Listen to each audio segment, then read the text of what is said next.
Subscribe to our YouTube channel and press the bell icon to get the latest updates.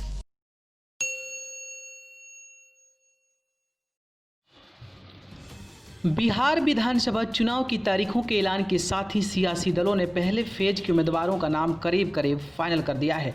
भले ही औपचारिक ऐलान न हुआ हो, लेकिन फाइनल उम्मीदवारों को आलाकमान की ओर से बता दिया गया है।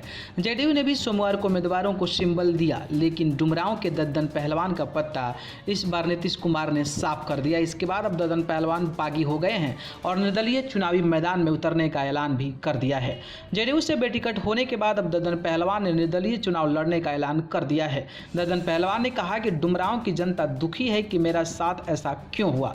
उन्होंने कहा कि यही काम करना था तो 1 महीने पहले यह काम कर लेते। इसके साथ ही दद्दन पहलवान ने कहा कि डुमरांव की जनता मेरे साथ है। बेटिकट हुए दद्दन पहलवान ने जेडीयू के कैंडिडेट अंजुम आरा पर तंज कसते हुए कहा कि मुस्लिम समाज से मेरा गहरा नाता रहा है और ये लोग बाहरी कैंडिडेट हैं। इसके साथ ही उन्होंने कहा कि महागठबंधन की तरफ से जो भी उम्मीदवार है वो भी डुमरांव नहीं है, बाहरी है, तो ऐसे में मेरा मुकाबला बाहरी उम्मीदवारों से है। दद्दन पहलवान का दावा है कि इस चुनाव में जीत उनकी तय होगी और जिस तरीके से दद्दन पहलवान के साथ कहीं ना कहीं नीतीश कुमार ने धोखा दिए हैं, उसको लेकर दद्दन पहलवान जो है खुली तौर पर उनको चुनौती देने के लिए तैयार हो गए हैं। और जिस तरीके से अपने नॉमिनेशन के दौरान जब जा रहे थे तो उस टाइम लोगों का और भीड़ लोगों का जो जयकार था वो कहीं ना कहीं दिखा रहा था कि दद्दन पहलवान जो हैं वो कहीं ना कहीं डुमरांव में जेडीयू प्रत्याशी को आसानी से हरा सकते हैं। वैसे भी इतिहास रहा है कि दद्दन जो यादव हैं वो कहीं ना कहीं डुमरांव से 2 बार बिना किसी पार्टी के टिकट से चुनाव लड़े थे और विधायक बनकर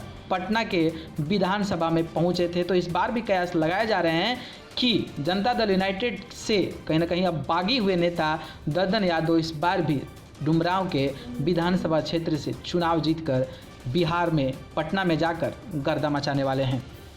न्यूज़ रूम से न्यूज़ लाइव की रिपोर्ट।